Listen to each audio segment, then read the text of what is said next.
నమస్కారం, బతుకమ్మ సమాచారానికి స్వాగతం.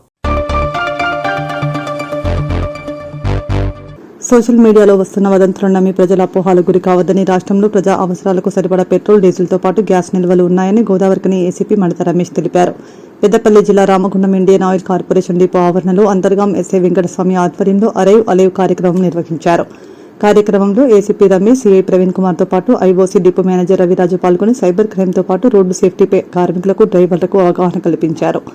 ప్రతి ఒక్క ద్విచక్ర వాహనదారుడు హెల్మెట్ ధరించాలని సూచించారు. మద్యం సేవించి వాహనాలు నడిపితే కఠిన చర్యలు తీసుకుంటామని హెచ్చరించారు. హాస్పిటల్ నెంబర్ల కోసం ఏది లైవ్ ప్రెజెంటేషన్ అంటే మన కళ్ళ ముందట లోన్ శాంక్షన్ అయిందంటే మీకు బంగారం గెలుచుకున్నారంటే ఏది అవసరం లేదు.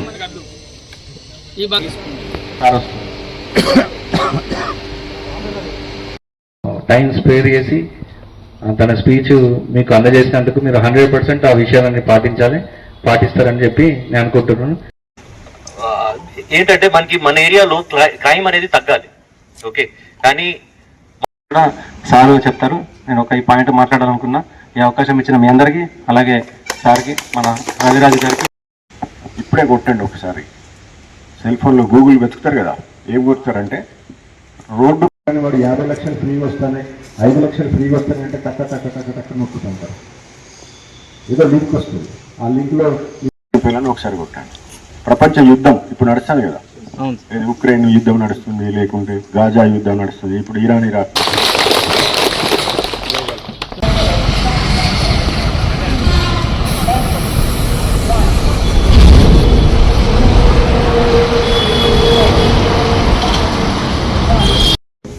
రాష్ట్రం లోపల ఈ రోడ్డు ప్రమాదాల మీద రాష్ట్ర ప్రభుత్వం ప్రతిష్టాత్మకంగా తగ్గించాలనేటువంటి ఒక కార్యక్రమం తీసుకొని మా డీజీపీ గారు రాష్ట్ర ప్రభుత్వం మొదలుపెట్టిన ఈ అరైవ్ అలైవ్ అనే ప్రోగ్రాం, ఇది 3వ దశ ప్రోగ్రాం నడుస్తూ ఉంది 25 నుంచి 30వ తారీఖు వరకు. ఈ దశలో ఈ రోడ్డు ప్రమాదాలు తగ్గించే దిశగా పోలీస్ శాఖ చేపట్టే కార్యక్రమం లోపల మేమందరం కూడా ఈ ఎక్కడెక్కడైతే ఎక్కువ మంది డ్రైవర్లు ఉంటారో వాళ్ళందరికీ ఒక అవేర్నెస్ ప్రోగ్రామ్ ఏర్పాటు చేయడం జరుగుతుంది. దానిలో భాగంగా ఈరోజు ఐఓసీఎల్లో ఉన్నటువంటి డ్రైవర్లకు, హెల్పర్లందరికీ కూడా రామగుండం సిపి గారి ఆదేశాల మేరకు ఇక్కడ ఒక ప్రోగ్రాం ఏర్పాటు చేయడం జరిగింది. దీంట్లో ఈ డ్రైవింగ్ లోపల ఉన్నటువంటి ఏ రకంగా యాక్సిడెంట్లు జరుగుతున్నాయి, వాటిని ఏ విధంగా తగ్గించాలనేది ఈ ట్యాంకర్ డ్రైవర్లందరికీ కూడా ఈరోజు ప్రోగ్రాం ఏర్పాటు చేసి వాళ్ళ లోపల ఒక అవేర్నెస్ కార్యక్రమం చేయడం జరిగింది. దీన్ని పూర్తి స్థాయిలో ప్రజల్లోకి తీసుకెళ్ళి ఈ రోడ్డు ప్రమాదాలు తగ్గించే విధంగా, దాంట్లో జరిగే మరణాలను తగ్గించే విధంగా పోలీస్ శాఖ తరఫున మేమందరం దీన్ని చేస్తాము. దీనికి మీ ప్రజలందరూ కూడా సహకారం ఇవ్వాలని చెప్పేసి కోరుతాం. దీనిలో ఇంకా పూర్తి స్థాయిలో వీటి చేయడం కాకుండా సైబర్ క్రైమ్, మిగతా గాంజా విషయాల మీద కూడా ప్రజల లోపల అవేర్నెస్ కార్యక్రమం. ఈ సందర్భంగా సామాన్య ప్రజలకు మరి ఒక విజ్ఞప్తి ఏంటంటే, బయట జరుగుతున్నటువంటి ఏవైతే రూమర్స్ ఫ్లోట్ అవుతున్నాయో అదన్నీ కూడా అబద్ధం. ఎక్కడ కూడా పెట్రోల్ కానీ గ్యాస్ కానీ ఎక్కడ కూడా కొరత లేదు, సఫిషియెంట్ నిల్వలు ఉన్నాయి. కాబట్టి ప్రజలు పూర్తి స్థాయిలో దాన్ని ప్యానిక్ కాకుండా, భయాందోళనకు గురి కాకుండా, ఎక్కువగా ఇబ్బంది పడకుండా, వాటిని స్టోర్ చేసే విధంగా కాకుండా పూర్తి స్థాయిలో వాళ్ళు చాలా సామాన్యంగా ఇంతకుముందు అయితే ఎట్లయితే వాళ్ళు వాడుకుంటున్నారో అదే విధంగా ఉండాలి తప్పిస్తే వేరే వచ్చేటువంటి రూమర్లకు గురై ఆందోళనకు గురి కావద్దని చెప్పేసి కోరుతా ఉన్నాం. జోగులాంబ గద్వాల జిల్లా అలంపూర్ నియోజకవర్గంలోని ఐజా మండల కేంద్రంలో బియ్యం గింజపై శ్రీరామనామం లిఖించిన ఆచార్య చక్రవర్తి ఆచార్యులు. ప్రతి బియ్యపు గింజలపై తినేవాడి పేరు రాసి ఉంటుందంటారు, కానీ ఈ స్వామివారికి మాత్రం ప్రతి గింజ మీద శ్రీరామచంద్రుడి పేరే కనిపిస్తుంది. ప్రతి సంవత్సరం శ్రీరామనవమి, శుద్ధ నవమి, పునర్వసు నక్షత్రంలో ప్రతి సంవత్సరం శ్రీ శ్రీ సీతారాములోరి కళ్యాణంలో ఉపయోగించే అక్షింతలు విశేషంగా కళ్యాణంలో ఉపయోగించి శ్రీరామరక్ష సర్వజగద్రక్ష అనేటటువంటి సంకల్పంతో ప్రతి సంవత్సరం 41 రోజులు నియమనిష్ఠులతో 36,116 బియ్యపు గింజలపై 2009 సంవత్సరం నుండి 2026 సంవత్సరం వరకు శ్రీరామనామాలు జపిస్తూ అందరి మన్ననలు పొందుతూ జోగులాంబ గద్వాల జిల్లా అలంపూర్ తాలూకా ఐజా పట్టణంలో తుబాత్రల ఆచార్య చక్రవర్తి చార్యులు గత 16 సంవత్సరాలుగా అత్యంత భక్తి శ్రద్ధలతో రచిస్తున్నారు.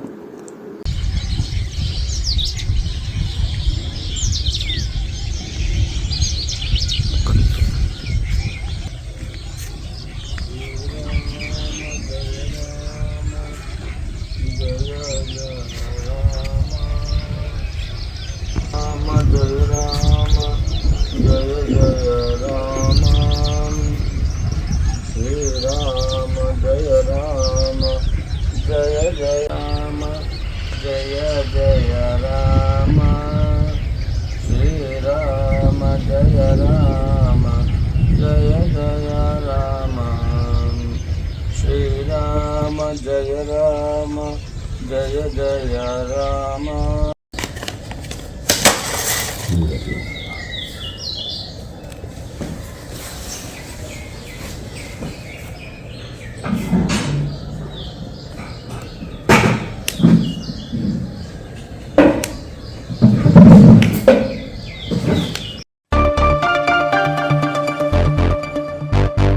శ్రీరామనవమి సందర్భంగా గోదావరికని కోదండ రామాలయంలో సీతారాముల కళ్యాణం వైభవంగా నిర్వహించడానికి అన్ని ఏర్పాట్లు చేస్తున్నారు. రామగుండం ఎమ్మెల్యే ఆదేశాల మేరకు సింగరేణి సంస్థ సౌజన్యంతో ఆలయ ప్రాంగణంలో పచ్చని చలువ పందిళ్లు, భారీ టెంట్లు, బారికేడ్లను ఏర్పాటు చేశారు. స్వామివారి కళ్యాణాన్ని ప్రజలు ఎలాంటి ఇబ్బందులు లేకుండా తిలకించడానికి ఎత్తైన స్టేజ్ను ఏర్పాటు చేశారు.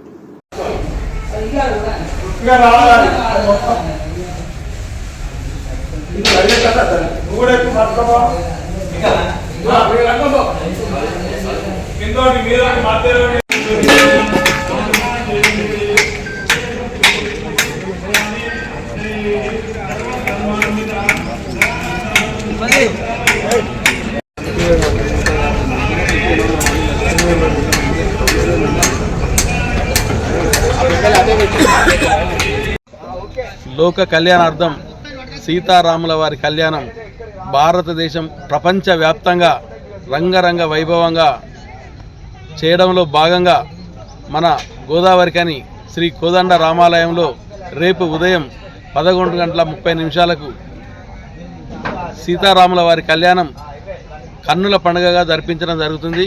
ఇక్కడ మా శాసనసభ్యులు రాజ్ ఠాకూర్ మక్కాన్ సింగ్ గారి నేతృత్వంతో ఇక్కడ భక్తుల సౌకర్యార్థం అనేక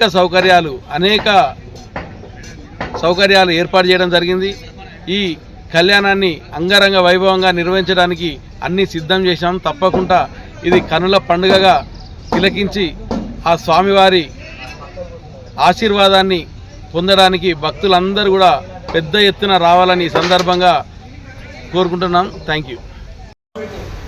శ్రీరామ రామ రామేతి రమే రామే మనోరమే సహస్రనామ తత్తుల్యం రామనామ వరాననే. శ్రీ కోదండ రామాలయం గోదావరికని మన రామాలయంలో బ్రహ్మోత్సవాలు ఈ రోజు నుంచి ప్రారంభమైనాయి. గత 3 రోజుల నుంచి అధ్యయన ఉత్సవములు జరుగుతున్నాయి. ఈరోజు పొద్దున్నే ప్రాతకాలంలో చక్కగా 3:30 నుండే స్వామివారికి పంచకలశ స్నాపనం, నవకలశ స్నాపనం చేసుకొని స్వామివారి యొక్క పంచామృత అభిషేకం మరియు స్వామివారికి ప్రాతకాలమే అర్చనాలను ముగించుకొని బ్రహ్మోత్సవానికి కావలసిన విశ్వక్సేన ఆరాధన మరియు ఈరోజు స్వస్తివాచనం, ఆచార్యాది ఋత్వీకరణం, ముత్యంగ్రహణము, అంకురారోపణం, దేవతాహ్వానం ఇవన్నీ ఇప్పుడిప్పుడే ముగుస్తున్నాయి. ఇవన్నీ తర్వాత సాయంత్రము ఎదుర్కోలు ఉంటుంది. స్వామివారి యొక్క అంటే మిథిలానగరం నుండి స్వామివారు ఈ యొక్క గోదావరికనికి కళ్యాణ మహోత్సవంకు అయోధ్య నుండి మిథిలానగరానికి, అంటే మనది గోదావరికని మిథిలానగరం, అయోధ్య నుంచి వేంచేసి స్వామివారికి మరి ఎంతో దూరం నుంచి వస్తున్నారు కాబట్టి వారికి వరాహ్వానం చేసుకుని ఇవన్నీ చేసుకుంటాం. రేపు ప్రొద్దున శుక్రవారం ఉదయం మళ్ళీ ధ్వజారోహణము, ధ్వజపట ఆదివాసము ఇవన్నీ ఉంటాయి. తర్వాత ఎవరైతే ధ్వజారోహణం చేసే ముందు పిల్లలు కాని వాళ్ళు ఎవరైనా ఉంటే గరుత్మంతుని యొక్క ఆరోహణ ఎప్పటి వరకు అని అంటే పటాదివాసము మళ్ళీ పౌర్ణిమ రోజు రాత్రి ధ్వజ అవరోహణం ఉంటుంది. అప్పుడు వరకు ఈ దేవతలందరూ ఇక్కడ ముక్కోటి దేవతలు కూడా ఇక్కడ ఆవాహనం చేశాం. అలాగే చెప్పన్న దేశాలను కూడా ఆవాహనం చేశాం. అవన్నీ వచ్చి ఉన్నారు. ఆ రోజు వరకు ఇక్కడ కార్యక్రమాలు ప్రతిరోజు ఒక్కొక్క రోజు ఒక్కొక్క కార్యక్రమం ఉంటుంది. రేపు మధ్యాహ్నం ఈ పటాదివాసం అయిన తర్వాత ధ్వజ ఆరోహణ అయిపోయిన తర్వాత 10:30 నుండి కళ్యాణోత్సవానికి పైకి కళ్యాణ మంటపానికి వెళ్ళి కళ్యాణ మహోత్సవం మిథునానగరంలో కళ్యాణ మహోత్సవం అంటే గోదావరికని ఒక మిథునానగరం. అందులో మనకు జనక మహారాజు గారుగా అన్నీ చూసుకోవాలన్న అన్నీ కూడా మన ఎమ్మెల్యే గారు రాజ్ ఠాకూర్ గారు బ్రహ్మాండమైన ఏర్పాట్లు చేస్తూ చాలా చక్కగా అవన్నీ చేస్తున్నారు. అన్నీ కూడా వారు మరియు మేయర్ గారు, ఇంకా డిప్యూటీ మేయర్ గారు, ఇంకా అతిథులు, అభ్యాగతులు అందరూ కూడా వేయించేసి కళ్యాణ మహోత్సవాన్ని చక్కగా మనం అందరం వీక్షించి మనం దిగ్విజయం చేసి శ్రీ సీతారామచంద్ర స్వామి వారి యొక్క పరిపూర్ణ ఆశీస్సులను మనం తీసుకొని ఆరోగ్య ఐశ్వర్యాలతో ఉండాలని కోరుతూ అందరికీ కూడా రామచంద్ర వారి యొక్క ఆశీస్సులు ఉండాలని కోరుతూ జై శ్రీమన్నారాయణ. జై శ్రీరామ్. జై ఆసుపత్రికి అవసరమైన పరికరాల ప్రతిపాదనలు అందించాలని జిల్లా కలెక్టర్ కోయ శ్రీహర్ష తెలిపారు. గురువారం జిల్లా కలెక్టర్ రామగుండం జనరల్ ఆసుపత్రిని ఆకస్మికంగా తనిఖీ చేశారు. ఆసుపత్రిలోని అవుట్ పేషెంట్ విభాగాలను, critical care centre, SNCU, X-ray area, ultrasound, చిన్న పిల్లల విభాగం, ఫిజియోథెరపీ విభాగాలను కలెక్టర్ పరిశీలించారు. సందర్భంగా కలెక్టర్ మాట్లాడుతూ రోగులకు మెరుగైన సేవలు అందించేందుకు ఆసుపత్రికి అవసరమైన పరికరాల కోసం ప్రతిపాదనలు సమర్పించాలని కలెక్టర్ సంబంధిత అధికారులకు ఆదేశించారు.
రేణుకా ఎల్లమ్మ తల్లి ఆలయ ప్రథమ వార్షికోత్సవం మరియు ఎల్లమ్మ మారు బోనాలు ఏప్రిల్ 4 నుంచి 7 వరకు ఘనంగా నిర్వహించనున్నట్లు ఆలయ చైర్మన్ మేరుగు హనుమంత్ గౌడ్ తెలిపారు.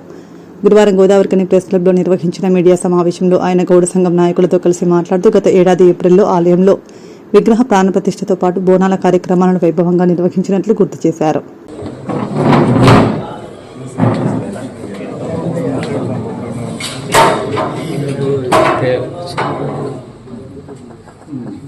సమీర్ లేడా? అది చెప్పుగా లోపల మాట్లాడదాం.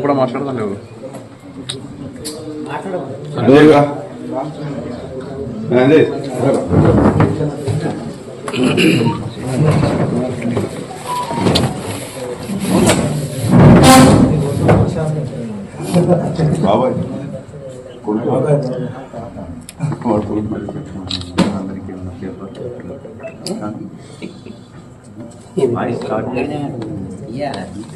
కత్తి కూర్చో, అటు కూర్చో, అటు అటు.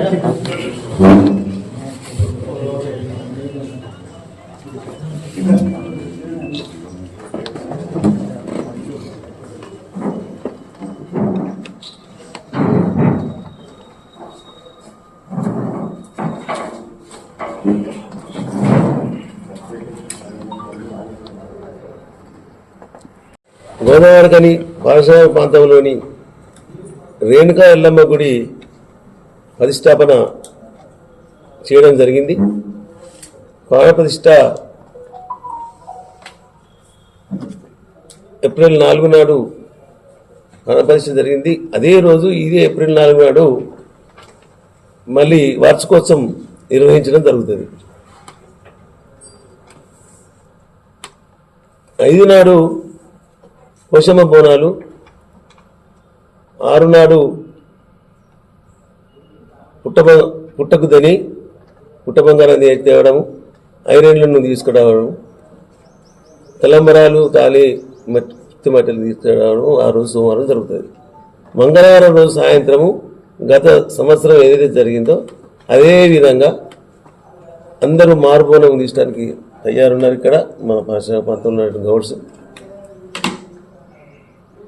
ఇక్కడ ఉన్నటువంటి ఇది గ్రామదేవత కాబట్టి మేము నిర్వహిస్తున్నాం కాబట్టి అన్ని కులాల భక్తులు, అంత కులాల్లో ఉన్నటువంటి కుల సంఘాలు అందరూ, అన్ని రాజకీయ నాయకుల ప్రజాప్రతినిధులు, అన్ని రాజకీయ పార్టీలో ఉన్నటువంటి నాయకులందరూ అందరిని ఆహ్వానిస్తున్నాం.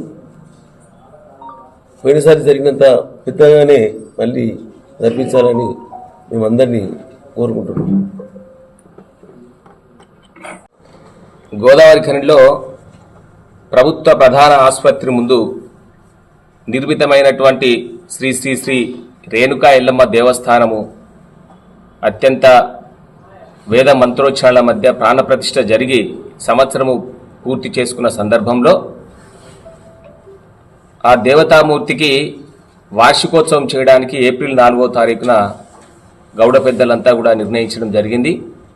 ఆ రోజు అచలాపురం వేద పాఠశాలకు సంబంధించినటువంటి వేద పండితులు, బ్రాహ్మణోత్తముల చేత యజ్ఞయాగాదులు, అదేవిధంగా దేవతల అమ్మవారికి సంబంధించినటువంటి పూజాది కైంకర్యాలు, ఇతర కార్యక్రమాలన్నీ కూడా ఘనంగా నిర్వహించడానికి ఏర్పాటు చేయడమైనది. అదేవిధంగా ఆ రోజు అన్నదాన కార్యక్రమం కూడా ఆలయ ఆవరణలోనే ఏర్పాటు చేయడమైనది. కాబట్టి ఈ ప్రాంతంలో ఉన్నటువంటి గౌడ కులస్తులు, అదేవిధంగా ఇతర కులస్తులు, పుర ప్రముఖులందరూ కూడా శ్రీ శ్రీ శ్రీ రేణుకా ఎల్లమ్మ ఆలయ వార్షికోత్సవానికి రావాల్సిందిగా ఆహ్వానిస్తా ఉన్నాం. అదేవిధంగా దానిలో భాగంగానే 5వ తారీఖు రేణుకా ఎల్లమ్మ జమదగ్నుల కళ్యాణ మహోత్సవం నిర్వహించడానికి కూడా ఏర్పాటు చేయడమైనది. దానిలో భాగంగా ముందుగా 5వ తారీఖు పోషమ్మ బోనాలు నిర్వహించడం అయినది. ఆ రోజు ఈ ప్రాంతంలో ఉన్నటువంటి గౌడ కులస్తులందరూ కూడా ఉదయం 11 గంటల వరకు చౌరస్తాకు వచ్చినట్లయితే ఆ చౌరస్తా నుంచి అందరూ మూకుమ్మడిగా అందరూ అక్కడికి బోనాలతో చేరుకున్న తర్వాత గౌడ మహిళలంతా కూడా మేళ తాళలతోటి, డప్పు చప్పులతోటి అక్కడి నుంచి పోషమ్మ గుడి దగ్గరికి వెళ్ళి ఘనంగా బోనాల సమర్పణ చెల్లించేటువంటి కార్యక్రమం కూడా ఏర్పాటు చేయడమైనది. అందరూ కూడా గౌడ మహిళలు, గౌడ కులస్తులు అందరూ కూడా పెద్ద ఎత్తున ఆ పోషమ్మ బోనాల కార్యక్రమాన్ని కూడా హాజరు కావాల్సిందిగా కోరుతా ఉన్నాం. అదేవిధంగా 5వ తారీఖు పుట్టకు వెళ్ళి పూజా కార్యక్రమాలు చేసి పుట్టమ్మను తీసుకొచ్చేటువంటి కార్యక్రమం కూడా ఉంది. కాబట్టి దానికి కూడా మహిళలు, గౌడ కులస్తులందరూ కూడా హాజరు కావాల్సిందిగా కోరుతా ఉన్నాం. చివరగా 7వ తారీఖు సాయంత్రం మరి మారు బోనాలు, తిరుగు బోనాలు తప్పకుండా మనం సాంప్రదాయ పద్ధతిగా నిర్వహించుకోవాల్సినటువంటి అవసరం ఉంది. కాబట్టి గౌడ కులస్తులు అందరూ కూడా మరి తిరుగు బోనాల కార్యక్రమం ప్రతి ఇంట్లో కూడా మరి బోనము తయారు చేసుకొని సాయంత్రం వేళ 6 గంటల వరకు చౌరస్తా చేరుకొని చౌరస్తా నుంచి రేణుకామాత ఎల్లమ్మ గుడికి బోనాలు తీసుకెళ్లేటువంటి కార్యక్రమం ఏర్పాటు చేయడం. కాబట్టి ఆ తిరుగు బోనాలు కార్యక్రమంలో పెద్ద ఎత్తున గౌడులందరూ కూడా పాల్గొని ఆ అమ్మవారి కృపకు పాత్రులు కావాల్సిందిగా కోరుతా ఉన్నాం.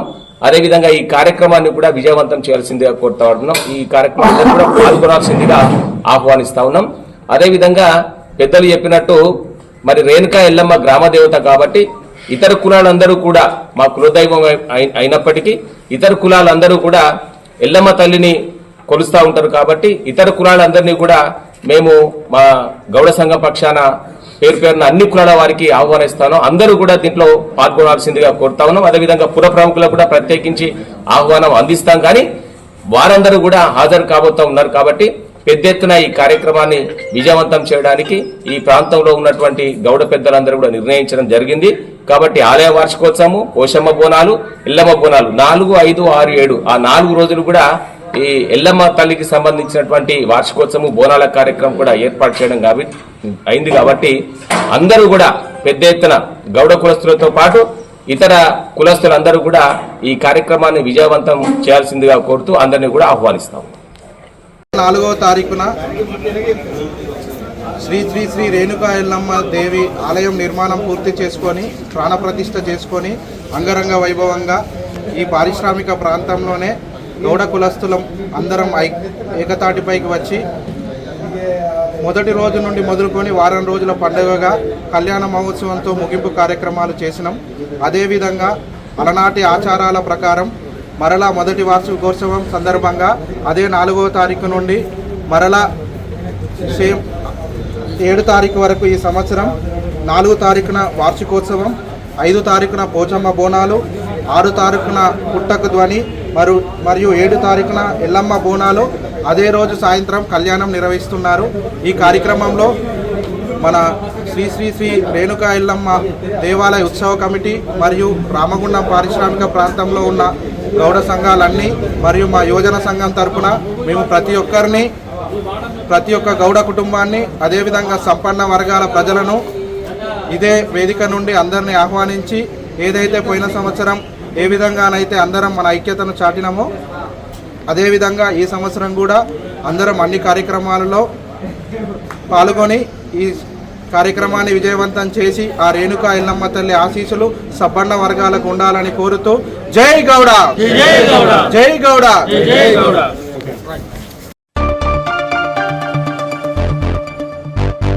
విద్యుత్ సంస్థల వివిధ విభాగాల్లో పనిచేసిన కార్మికులు తమ న్యాయమైన డిమాండ్లను నెరవేర్చాలని పెద్దపల్లి జిల్లా రామగుండం మల్యాలపల్లి సబ్స్టేషన్ ఎదుట విద్యుత్ ఆర్టిసన్, ఆన్ మ్యాన్డ్ మరియు పీస్లెట్ కార్మికులు ధర్నా చేపట్టారు. తెలంగాణ విద్యుత్ artisan employees joint action committee పిలుపులో భాగంగా దశల వారీగా నిరసన కార్యక్రమాలు చేపట్టనున్నట్టు తెలిపారు.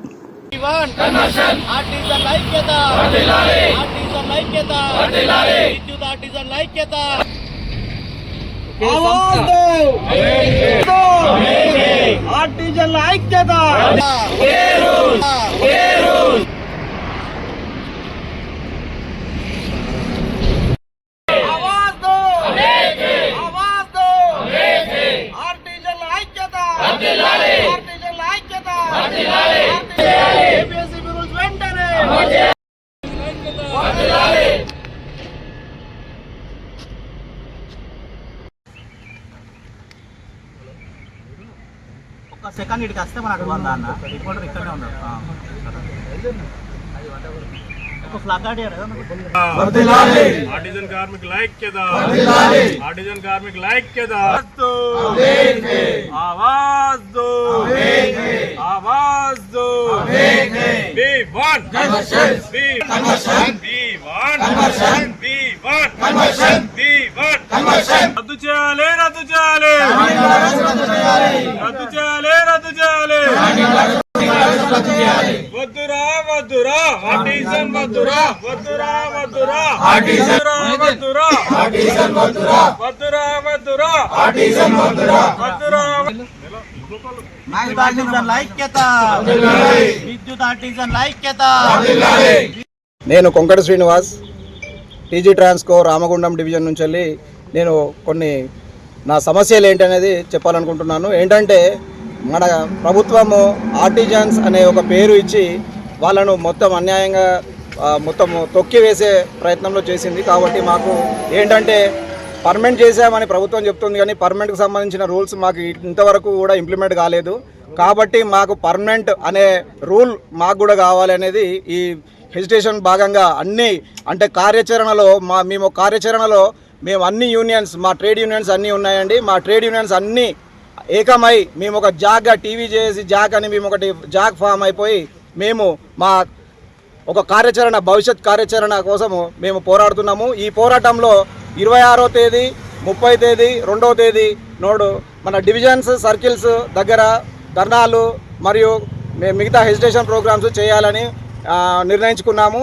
అదేవిధంగా 7వ తారీఖు నాడు ఎన్పిడిసిఎల్ సిఎండి ఆఫీస్ దగ్గర భారీ బహిరంగ సభ పెట్టి సిఎండి గారిని కలిసి మా ఏదైతే బాధ ఉందో అతనికి వర్ణించడానికి మేము మొగ్గు చూపెడుతున్నాము. మరి ఇంకోటి ఏంటంటే ఇది కనుక ఎవరు పట్టించుకోకపోతే కనుక 8వ తారీఖు, ఏప్రిల్ 8వ తారీఖు మాత్రము ఏకదాటిగా అందరము ఏదైతే 19,680 మంది ఉన్నామో ఆర్టిజన్స్ అందరము సమ్మెకు దిగుతామని ఇదే ఆఖరిసారిగా అందరికీ హెచ్చరిస్తున్నాము. దయచేసి ప్రభుత్వం ఇకనైనా మా పైన దయ ఉంచి మాకు ఏపీఎస్సీబీ రూల్స్ ఇవ్వవలసిందిగా కోరుతున్నాము.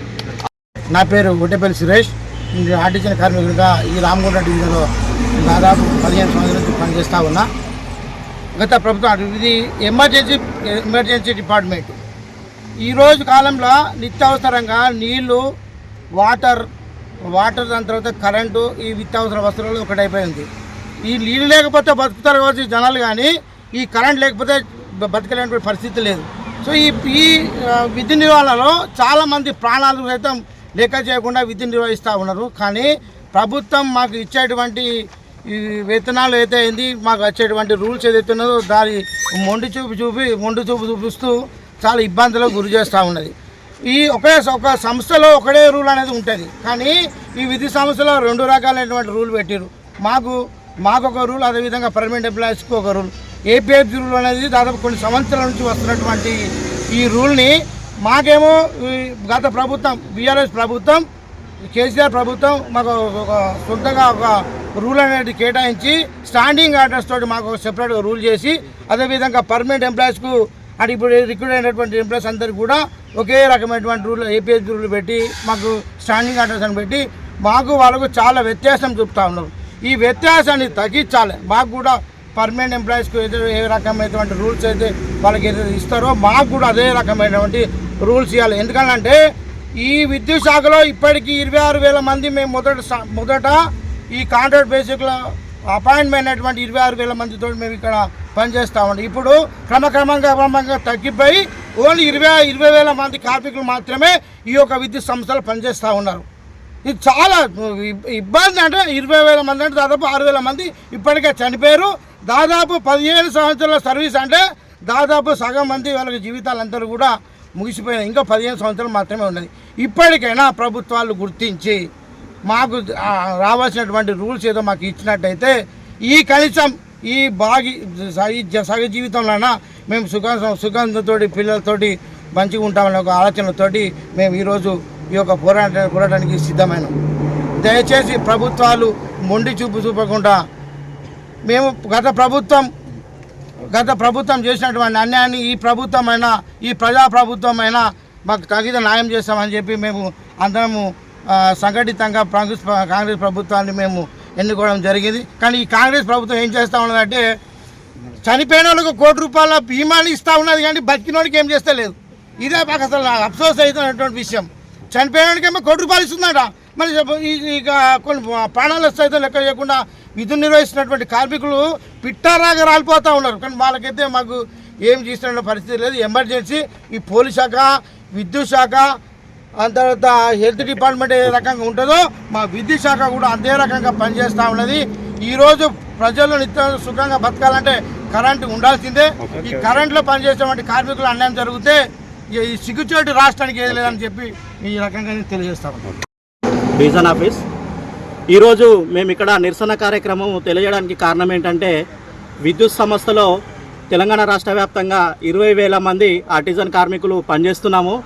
ఆర్టిజన్ కార్మికులని గత ప్రభుత్వము సంస్థలో విలీనం చేస్తున్నా అని చెప్పి బ్రిటిష్ కాలం నాటి చట్టాలను, స్టాండింగ్ ఆర్డర్స్ని తీసుకొచ్చి ఈ సంస్థలో రెగ్యులర్ ఎంప్లాయీస్కి ఒక రూల్స్, ఆర్టిజన్గా మాకు నామకరణం చేసి మాకు ఒక రూల్స్ బ్రిటిష్ కాలం నాటి చట్టాలను తీసుకొచ్చి పెట్టడం జరిగింది. ఈ యొక్క రూల్స్ వల్ల మాకు చాలా అనేకమైన ఇబ్బందులు జరుగుతున్నాయి. ఆర్టిజన్లము మాకు 8 గంటల పని విధానం ఉండడము మేము వారాంతము డ్యూటీలు చేయడము, లీవ్స్ కానీ మాకు ఎటువంటివి కూడా వర్తించడం లేదు. ఆర్టిజన్లకు ఒకవేళ ఎవరైనా విధి నిర్వహణలో చనిపోతే వారి యొక్క కుటుంబానికి గ్రేడ్ 4 ఉద్యోగం నుంచి ఇస్తున్నారు, వారికి చదువును బట్టి ఇవ్వడం లేదు. ఆర్టిజన్లు ఈ విధంగా అనేక రకంగా నష్టపోవడం జరుగుతుంది. ఒకవేళ ఆర్టిజన్ రిటైర్మెంట్ అయితే రిటైర్మెంట్ బెనిఫిట్స్ కూడా రావడం లేదు. ఆర్టిజన్లను ఎప్పుడైతే గత ప్రభుత్వము బట్టి విక్రమార్క గారు మా ప్రభుత్వం వస్తే ఆర్టిజన్లకు న్యాయం జరిపిస్తా అని చెప్పడం జరిగింది. ఇంతవరకు ప్రభుత్వం వచ్చి 2 సంవత్సరాలు దాటిపోయినా కూడా విద్యుత్ శాఖ మంత్రి బట్టి విక్రమార్క గారు ఆర్టిజన్లను పట్టించుకోవడం లేదు. ఆర్టిజన్లను పట్టించుకొని వారి యొక్క సమస్యలను పరిష్కరించాలి. ఆర్టిజన్లు అడగడము జీతం అడగడం లేదు. ఏం అడుగుతున్నారంటే వారి యొక్క పనికి గౌరవం కావాలి, వారి యొక్క ఆత్మగౌరవానికి సంబంధించిన విషయము ఆర్టిజన్లని విద్యార్హత బట్టి ఏదైతే వాళ్ళకు విద్య ఉందో ఆ విద్యార్థులను బట్టి కన్వర్షన్ ఇవ్వాలని మాత్రమే ఆర్టిజన్లు అడుగుతున్నారు. జీతం వేతనాలు పెంచి ప్రభుత్వం పైన భారం కూడా మేము పెంచడానికి లేదు. మేము ఉన్న దాంట్లో అడ్జస్ట్ చేసుకుంటా కష్టపడి శ్రమించి సంస్థకి ఎంతో విధులు నిర్వహిస్తున్నాము. ఇప్పుడు ఉన్న ప్రభుత్వం కాంగ్రెస్ గవర్నమెంటు గౌరవప్రదంగా పెట్టిన 2 మన గృహజ్యోతి కానీ రైతులకు 24 గంటల కరెంటు కానీ ఇవి 2 ప్రభుత్వానికి సక్సెస్ఫుల్గా రన్నింగ్ అయ్యి ప్రజలకు మంచి సర్వీస్ అందుతున్నది. 24 గంటల కరెంటు ఇప్పుడు మనం ఏదైతే ఇంత పీక్ లోడ్లో కూడా ఒక్క నిమిషం కూడా కరెంటు ఇవ్వకుండా ప్రజలందరూ సంతోషంగా ఉన్నారంటే దాని వెనుక మేము అందరం ఉన్నాము. ఆర్టిజన్ కార్మికులం కష్టపడి పనిచేయడం వల్ల జరుగుతుంది. మన ప్రపంచానికి మన తెలంగాణకు వెలుగునిచ్చే ఆర్టిజన్ కార్మికునికి మాకు విద్యార్థిని బట్టి కన్వర్షన్ కావాలి. మళ్ళీ తర్వాత మాకు ఏపీఎస్సీ సర్వీస్ రూల్స్ ఈ సంస్థలో 2 రూల్స్ ఉన్నాయి. రెగ్యులర్ ఎంప్లాయీస్కి ఒక రూల్ ఉంది, ఆర్టిజన్కి ఒక రూల్ ఉంది. 2 రూల్స్ అంటే ఆ స్టాండింగ్ ఆర్డర్స్ రద్దు చేసి ఉన్న రూల్స్లోకి ఇంప్లిమెంట్ చేసి మాకు న్యాయం జరపాలని కోరుకుంటున్నాం. ప్రత్యేక వైద్య శిబిరాల తనిఖీ. సంగారెడ్డి ప్రజలకు నాణ్యమైన వైద్య సేవలు అందించడమే లక్ష్యంగా జిల్లాలో నిర్వహిస్తున్న ప్రత్యేక వైద్య శిబిరాలను సద్వినియోగం చేసుకోవాలని జిల్లా కలెక్టర్ పి ప్రావీణ్య పిలుపునిచ్చారు. ప్రజాపాలన ప్రగతి ప్రణాళికలో భాగంగా జిల్లాలోని పీహెచ్సీలో యూపీ ఎత్తిలలో స్పెషలిస్ట్ వైద్యులతో నిర్వహిస్తున్న వైద్య స్క్రీనింగ్ శిబిరాలను జిల్లా కలెక్టర్ ప్రావీణ్య గురువారం పరిశీలించారు.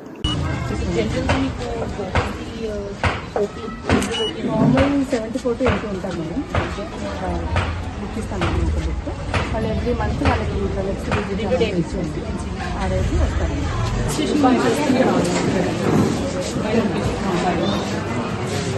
బాబా వస్తే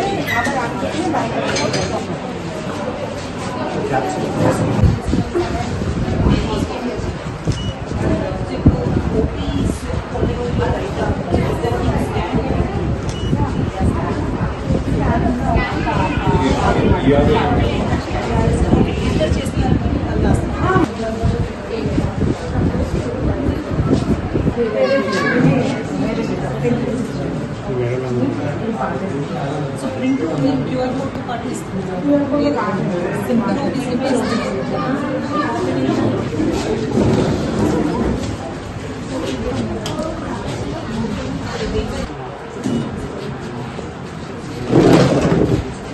చేసింది మీకు ఇక్కడ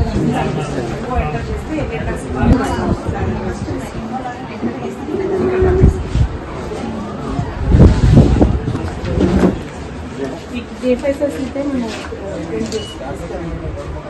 ఇస్తాను. అన్ని డిపార్ట్మెంట్స్ ఇక్కడ రాసి ఇక్కడ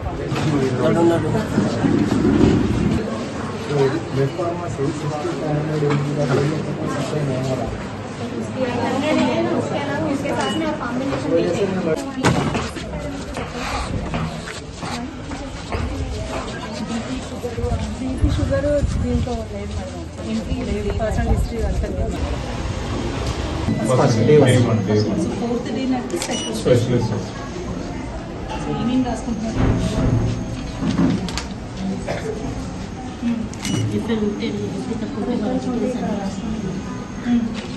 కార్డ్స్ పిల్లలకి ఇస్తున్నారు, ప్రిన్సిపల్కి ఇస్తున్నారు. స్కూల్ ఇంతకుముందు ఉన్నాయా కార్డ్స్? స్టాఫ్ అంటే ఎవ్రీ ఎంత ఆఫెన్ చేస్తున్నారు? ట్వైస్. ఇప్పుడు దీంట్లో ఏవేది ఎంటర్ చేస్తున్నారు? మీకు బేసిక్ ఇన్ఫర్మేషన్ విజన్ చేయలేకపోతున్నారా? వాళ్ళకి height, weight and blood HP levels. Okay, but విజన్ది ఇస్ దట్ సెపరేట్ ఇక్కడ ఆప్టోమెట్రిస్ట్ వచ్చారు. సో ఎంతమందికి వాళ్ళు ఎంతమందికి అంతే.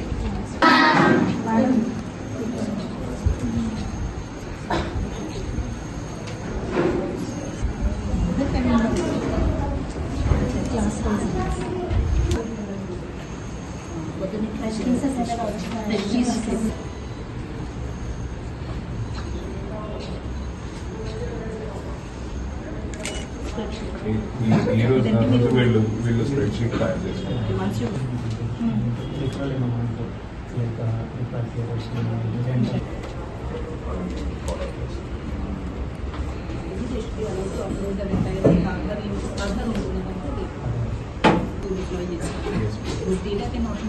automatically uploaded.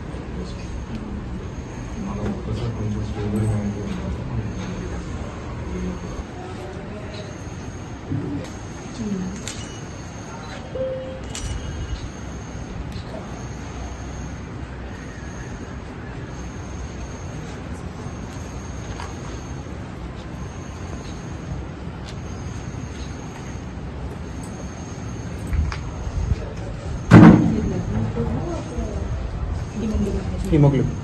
ఈ మెషిన్స్ ఇక్కడ పిహెచ్సిస్లో ఉంటాయి.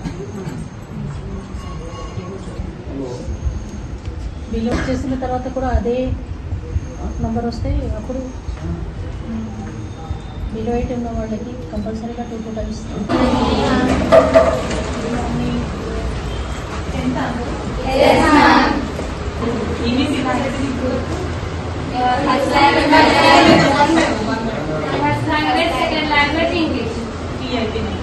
నెక్స్ట్ ఎగ్జామ్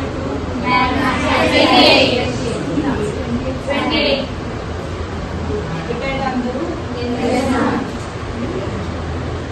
ఇక్కడ సెంటర్స్ మీ హెచ్తో పైన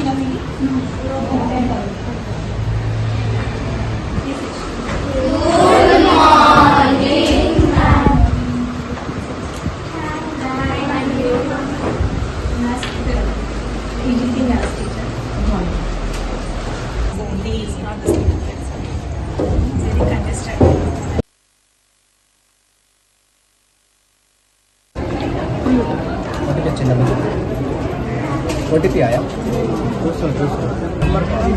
ये आधार ये जो है ना आभा एड्रेस ये जो आभा नंबर का है ना इसको आता ये जैसे पहले रजिस्टर करवाए ना ऑलरेडी बैलेंस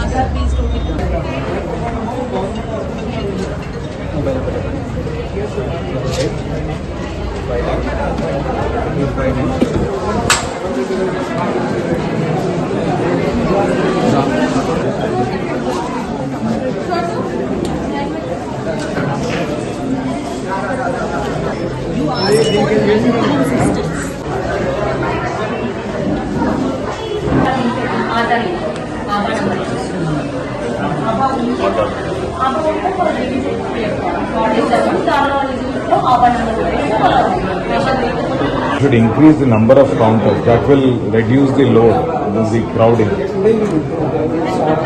స్కానింగ్ చేయాలి, రిపోర్టింగ్ చేయాలి. సెపరేట్ కౌంటర్స్ టు స్కానింగ్ చేయాలి. ఏదో పెట్టండి like 10 people sit with internet. With their households, not the beneficiaries.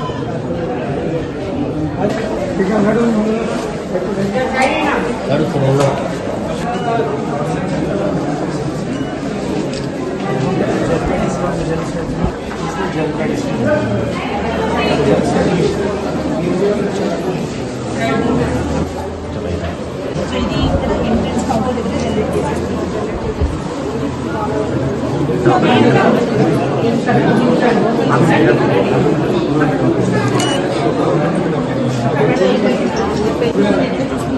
First వచ్చిన లైన్ పెట్టుకోలేదు.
అక్కడ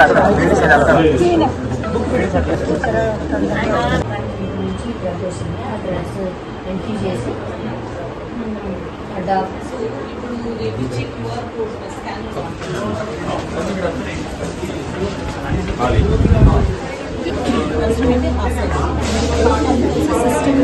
ఫార్మసిస్ట్ కంటిన్యూస్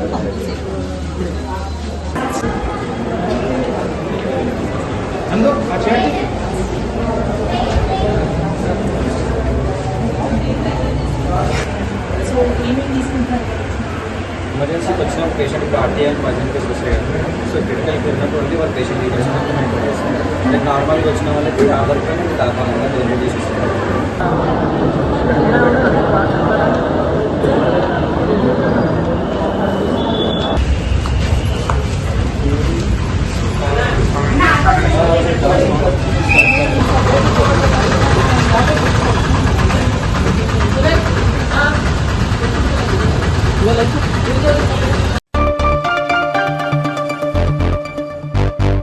విజిలెన్స్ పేరుతో పెండింగ్లో ఉన్న మారుపేర్లు క్లియర్ చేసి అర్హులైన వారికి ఉద్యోగాలు కల్పించాలని HMA general secretary Riyaz Ahmed, ఆర్జీ1 vice president RLA Posham demand చేశారు.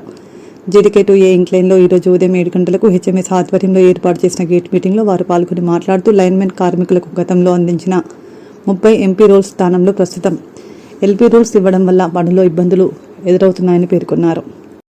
కోసం కార్మికులకు అండగా నిలబడాలి, ఆపదున్న కార్మికులకు ఆదుకోవాలి. అదంతా అయిపోయింది. 98 నుండి గంగలు కలిసింది, ఎన్నికల్లో గెలిచిండ్రు. ఎప్పుడు కూడా సింగిల్గా గెలవాలి. అప్పుడు టీడీపీ సపోర్ట్ తోటి గెలిచిండ్రు, ఒకసారి కాంగ్రెస్ సపోర్ట్ తోటి గెలిచిండ్రు, ఒకసారి మళ్ళీ టీడీపీ సపోర్ట్ తోటి, మొన్న టీజీపీ కేసు. మొన్నటి గెలుపు వీళ్ళది గెలుపు కాదు. టీజీపీ కేసు మీద ఉన్న కోపం, వాళ్ళు ఏం పని చేయలేదన్న కసితోటి కార్మికులు ఇక్కడ ఏటీసీ కేసిండ్రు, అక్కడ ఐఎన్టీసీ కేసిండ్రు. కానీ వీళ్ళ బల్బును చూసి వాపును చూసి బల్బు అనుకుంటారు. ఒక సమస్య పరిష్కారం చేయలేదు. కార్మికుల ఆపదలు ఉండి ఆఫీస్కు పోయి మాట్లాడితే ఎంత ఇస్తావు ఏమిస్తావు, ఇదే తప్ప వేరే ఏమీ లేదు. ఎప్పుడైనా మేము కూడా గెలిచున్నాం. 7 సార్లు ఎన్నికలు జరిగినాయి. ఈ గోదావరి ఖండంలో మేము 5 సార్లు గెలిచినాం. ఎప్పుడు కూడా ఇటువంటి పరిస్థితి రాలే. జీడీకే2 నేను యూనియన్ లీడర్ అయిన గడ్డ ఈ 2ఏనే. వర్క్షాప్ నుండి ట్రాన్స్ఫర్ చేసిన అప్రెంటిస్ ఉన్నా, రారా పోరా అనేది అప్పుడు ఇంజనీర్లు, అరే ఇట్రారా అట్రారా ఇట్రారా పోరా అని సీనియర్ 60 సంవత్సరాల వయసు ఉన్న ముసలాయన కూడా అరే ఇట్రారా అనేటోళ్ళు. ఆ వర్క్షాప్లో ఒక ఇంజనీర్ ఉండే. అప్పుడు నేను అప్రెంటిస్గానే ఉన్నా. నాకు కూడా అట్లనే అన్నాడు, అరే ఇట్రా అన్నాడు. 2 సార్లు చూసినా, 3 సార్లు చూసినా, 4వసారి ఏంది రా అన్న. ఏంది రా అనగానే మనకు జీలో మండింది. మంచి నేను ఇంజనీర్ నాన్న రా అంటారా. ఇక అక్కడ ఉన్న చెంచాగానే ఉంటారు ఏటీసీ నాయకులు. అయ్యింది అబ్బా ఈ పూట నిన్నగాక మొన్న వచ్చి మిమ్మల్ని రా అన్నాడు సార్, మీ సంగతి చూడాలన్నాడు. సాయంత్రం టైంలో నాకు డిఈ ఉన్నాడు, డిఈలు పిలిచి ఏంటి క్యాజీ క్యానం తుమార్ అన్నాడు. నా పేరు రియాజ్ అహ్మద్ అన్న. క్యాజీ తుమ్మన్నాడు, మా అప్రెంటిస్ అన్న. ఇంజనీర్కు రాబోలేకత అన్నాడు. అంటే మా అయ్య అవ్వ కూడా నాకు రా అనలేదు. నేను టీచర్ కొడుకును, మా అయ్య టీచర్ మంచి బుద్ధులు నేర్పిండు. కానీ ఈయన ముసలోళ్ళు కూడా రా అంటాను. నేను రా అన్నాను. నోరు మూసుకుని ముడ్డి నోరు 2 మూసుకున్నాడు ఆ ఇంజనీర్. తుమ్కు బౌడికి వేస్తే అన్నాడు. ఇదే లాంగ్వేజ్, బౌడికి వేస్తే బేజు అన్న. 2ఏకి పంపింది. 2ఏకి వచ్చినాక ఇదే ఎలక్ట్రికల్ సెక్షన్లో పనిచేస్తున్నా. నన్ను లీడర్ చేసింది సింగరేణి కార్మికులు, సింగరేణి యజమానమే లీడర్ చేసింది. అప్పుడు ల్యాంప్ రూమ్లో స్ట్రైక్ చేస్తాను, ల్యాంప్ రూమ్ మీద సమ్మె చేస్తాను వాళ్ళ హక్కుల కోసం. ఇంకా నేను ట్రైనింగ్ కూడా లేదు, అప్రెంటిస్ ట్రైనింగ్ కూడా లేదు. ఊళ్ళో నుండి ఐటీఐకి పోయినా, ఐటీ నుండి ఇక్కడికి వచ్చిన. క్యాంపస్ సెలక్షన్ 74లో అపాయింట్ అయినా, 16లో రిటైర్ అయినా. ఏమైనా అయ్యాకు భయపడలే, ఎవరికి లొంగిపోలే. సమస్యల మీద కొట్లాడడం. యూనియన్ పుట్టించినాం, హెచ్ఎంఎస్ యూనియన్. నేను, నారాయణ రెడ్డి, వైకుంఠం, జాడి దుర్గయ్య కలిసి అంతా దోపిడీ ఉన్నది. వీళ్ళంతా గుండాయిజం ఉంది, దాదాగిరి ఉంది. ఇవాళ ఆనాడు గుండాయిజం అంటే గోదావరికల్ ఎవరు గుండాయిజం ఎవరు అంటే బస్తీలలో ఆడోళ్ళు కనబడితే మొగోడు లేకపోతే పోయి ఛాయ్ తాగిస్తావా అని అడగడం, చెప్పు దెబ్బలు తినడం, జైలుకు పోవడం. ఈ నాయకులు ఇప్పుడు ఆ జాఫర్ గుర్తుకొస్తాను మాకు. బస్టాండ్ కాలంలో ఏం జరుగుతుంది, బజార్లో ఏం జరుగుతుంది. ఇక కార్మికులు పోతే పైసలే, డబ్బులు తప్ప ఏమీ లేదు. ఎప్పుడన్నా క్వార్టర్కు 1,50,000 ఇచ్చినామా బైసాబ్. చేంజ్ ఆఫ్ క్వార్టర్ కూడా 1,50,000 రూపాయలు. ఆ క్వార్టర్స్ అలాట్మెంట్లో కూడా దగులుబాజీ ఆఫీసర్లు కొందరు ఉన్నారు అక్కడ. నా ఇన్ని నీ ఇన్ని పంచుకుంటారు. వాళ్ళేనా చేసింది? మరి దగులుబాజీ అనుకుంటే ఏమన్నా మంచి క్వార్టర్ దాచి పెడతారా? చెప్పు, నువ్వే చెప్పు. అవును భాయ్ సాబ్, మంచి మంచి క్వార్టర్స్ దాచి పెడతారు. అక్కరాని క్వార్టర్ కౌన్సిలింగ్లో పెడతాను. కౌన్సిలింగ్లో పెట్టిన క్వార్టర్లో కూడా ఉన్న పేరుకు మేము తిట్టిన తర్వాత మా తిట్లకు తట్టుకోలేక కౌన్సిలింగ్లో అన్ని పేర్లు పెడతాను, నంబర్లు పెడతాను మంచి కూడా. కానీ కౌన్సిలింగ్ పోయేసరికి ఇది అయిపోయింది. వాడు దగులుబాజీ కదా. మా క్వార్టర్స్ అలాట్మెంట్ కమిటీ ఉన్నాడు సార్, అక్కడిని చూస్తాడు, కోపం రాకండి సార్, మీరు వెల్ఫేర్ ఆఫీసర్ సార్. ఈ సమస్య కూడా ఉన్నది, ఈ ప్రాబ్లం కూడా ఉంది. మా బోనస్ మా వాళ్ళకి ఎంతటి బోనస్ అన్నా సగం మీకు వస్తలేదు, అది కూడా మేము కొట్లాడతాం. టీఆర్పీ పేరు మీద వాళ్ళకి సగం కూడా, పెద్ద ఆఫీసర్లు లక్షలు తీసుకుంటారు, చిన్న ఆఫీసర్లకు 10,000, 20,000, 30,000, 40,000 కూడా వస్తలేదు. కనుక అప్పుడు ఆ ల్యాంపురంలో స్ట్రైక్ చేస్తారు. ఈ పూర్వని పెట్టు, పూర్వని రాగా అనబడ్డాను వాళ్ళకి, మైనింగ్ స్టాఫ్ ఆఫీసర్లకు. ఈ పూర్వని ల్యాంపురంలో పంపు అన్నాడు. నేను పోనన్నా. ఎందుకు పోవాలన్నా? నేను పోను పోయి వాళ్ళు స్ట్రైక్ చేస్తే నేను ఎందుకు పోతా అన్నా. అక్కడ నుండి గుర్తింది నాకు ఫ్రీడమ్. ఒక న్యాయం కోసం కొట్లాడుతుంటే వాళ్ళ న్యాయం అన్యాయం చేయడానికి నన్ను పొమ్మంటే నేను ఎందుకు పోతాను. తర్వాత తెల్లారి ఆప్షన్ పెట్టి 6th కేటగిరీ మేస్త్రి, ఐలయ మేస్త్రి, పార్థివరావు మేస్త్రి ఇక్కడ ఉండే సూపర్వైజర్ చార్జెంట్లు వాళ్ళను రియాజ్ భాయ్ నువ్వు పోకు, మేము మాట్లాడతామన్నారు. వాళ్ళు పోయి ఇక్కడికి ఈ రూమ్లోకి వచ్చారు. వచ్చి మాత్రం పిలానికి ఆప్షన్ ఎందుకు పెట్టినా, నువ్వేనా రావడానికి అని భరోసా కార్యక్రమం 1 ఇంక్లైన్లో స్టార్ట్ చేయడం జరిగింది. 1 ఇంక్లైన్ నుండి 11 ఇంక్లైన్ వరకు రోజొక మైను, రోజొక డిపార్ట్మెంటు గేట్ మీటింగ్లు మనము నిర్వహించడం జరుగుతూ ఉంది. కార్మికుల సమస్యలు పట్టించుకున్నటువంటి సంఘాలు, మేము నాయకులం అనే తిరుగుతున్నటువంటి సంఘాలు, సంఘ నాయకులు ఇక్కడ గెలిచినటువంటి సంఘము ఏఐటీసీ మనమందరం ఆదరించి, ఏఐటీసీ పెద్ద సంఘము, మంచి సంఘము, చరిత్ర గల సంఘం అని మనమందరం ఆదరించి ఓట్లేసినటువంటి సంఘము. ఆ సంఘంలో నేను కూడా భాగస్వామ్యుండే. 2018 సెప్టెంబర్ 27వ తారీఖు రోజు నేను ఆ సంఘంలో జాయిన్ అయినా. టీబీజీ కేసు గెలిచి ఉన్నదప్పుడు టీఆర్ఎస్ గవర్నమెంట్ ఉన్నది. అయినప్పటికైనా ఆ టీబీజీ కేసులో ఉన్నటువంటి నాయకత్వము బాగలేదు, పదవులు అమ్ముకుంటారన్న ఉద్దేశంతో కార్మికులకు అందుబాటులో ఉండే తత్వం నా దగ్గర ఉన్నది కాబట్టి అల్లకెళ్ళినప్పుడు ఆ రోజులలోనే వాళ్ళ గవర్నమెంట్ ఉన్న వాళ్ళ సంఘం గెలిచినా కానీ RG1 ఏరియాలో 300 మందిని నా ఎంబడి ఏఐటీసీలో చేరడం జరిగింది. మరి ఏఐటీసీలోకి వెళ్ళి మీరు అనుకోవచ్చు, అరే పోషణ ఇట్టనే మాడతాడా, అల్లకెళ్ళి ఇళ్ళకి వచ్చిండు, మరి ఇళ్ళకి వెళ్ళి మళ్ళా HMSలోకి వచ్చిండు అని. ఇంట్లో కూడా కారణాలు ఉన్నాయి. జీడికే 11 ఇంక్లైన్లో నేను మైనింగ్ సర్దార్గా పనిచేసేవాడిని. జీడికే 11 ఇంక్లైన్లో ఏఐటీసీకి నేను రాకముందు 200, 250 సభ్యత్వం అయ్యేది. అది కూడా నేనే కనకాన్ని వచ్చి చెట్టు కింద కూర్చుంటే పెద్ద సంఘం రాయండి బాయ్ అని చెప్పేవాడిని. అలాంటి వాళ్ళ సభ్యత్వాన్ని ఈరోజు 1400 వరకు తీసుకొచ్చే జీడికే 11 ఇంక్లైన్లో అన్ని బాయిలకు కూడా నాకున్న కార్మికులతో ఉన్న సంబంధాలతోటి వాళ్ళ సభ్యత్వం పెంచడం జరిగింది. నాకు ఇక వీళ్ళు మన సంఘం గెలిచిన తర్వాత నాకు RG1 బ్రాంచ్ సెక్రటరీ ఇవ్వడం జరిగింది. కానీ బ్రాంచ్ సెక్రటరీగా నన్ను పనిచేయడం లేదు. మధ్యలయ్య గారు నేను డిప్యూటీ జనరల్ సెక్రటరీ అని అధికారం మొత్తం ఆయన తీసుకొని, నేను చెప్పిన ఎలానా కొన్ని ప్రిన్సిపల్స్ ఉంటాయి, కొన్ని పద్ధతులు ఉంటాయి. బ్రాంచ్ సెక్రటరీ ఒక వ్యవధి ఉంటుంది, డిప్యూటీ జనరల్ సెక్రటరీ ఒక వ్యవధి ఉంటుంది, జనరల్ సెక్రటరీ ఒక పద్ధతి ఉంటుంది. ఇవన్నీ కూడా చెప్పడం జరిగింది. అయినప్పటికీ ఆయన లోపల మార్పు రాలే. నేను మైన్ల మీదకి పోతే టుయ్యల దిగిన ఒక రోజు ఇక్కడ మన క్లాంప్ కడతా అంటే ఆ రోజు వెళ్ళి ఆఫీస్లో ఎట్లా దిగుతామని మన 1 ఇంక్లైన్లో ఒకరోజు దిగిన, వెళ్ళి 2 ఇంక్లైన్లో ఒకరోజు దిగిన, వెళ్ళి 11 ఇంక్లైన్లో ఒకరోజు దిగిన. ఎందుకు అంటే నాకు జనరల్గా నేను కార్మికుల లోపల ఉండేటోళ్ళు.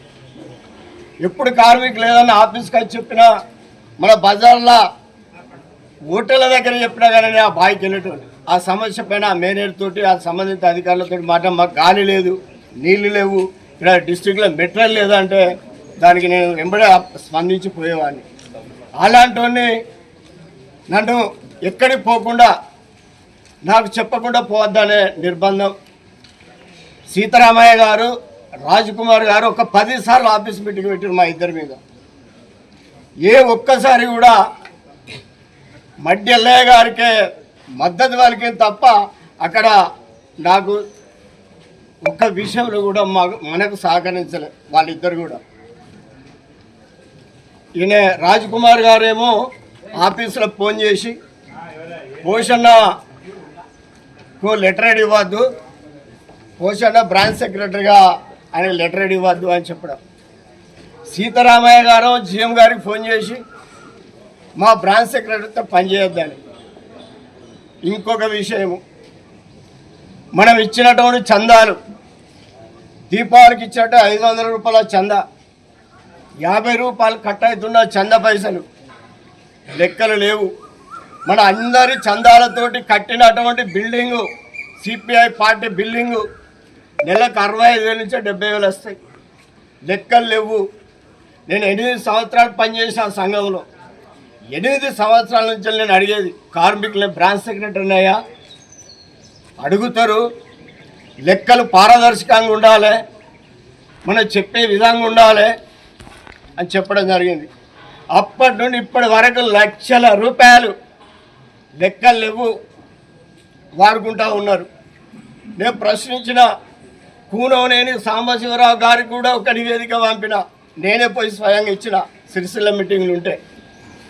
ఆర్జీవన్లో ఇక ఒంటెద్దు పోకడ నడుతూ ఉన్నది, దానికి సీతారామయ్య సహకరిస్తూ ఉన్నాడు, జనరల్ సెక్రటరీ రాజ్కుమార్ సహకరిస్తూ ఉన్నాడు. పారదర్శకంగా లెక్కలు లేవు, కార్మికుల దగ్గర నుంచి వ్యతిరేకత వస్తుంది, లంచాలు జరుగుతూ ఉన్నాయి, కోటర్ల దందా ఉన్నది, పేపర్లలో వచ్చింది, డిప్యుటేషన్ల దందా ఉన్నది, పేపర్లు వచ్చింది, మన యూనియన్కి ఇబ్బంది అవుతూ ఉన్నదని నేను వారికి ఒక లెటర్ పెట్టా. వారేం చేసినట్టు సాంబశివరావు గారు ఈ ప్రతి వాహనదారుడు ప్రాణాల రక్షణ కోసం పోలీస్ శాఖ సూచనలు తప్పకుండా పాటించాలని గోదావరికని ఏసీపీ మడత రమేష్ కోరారు.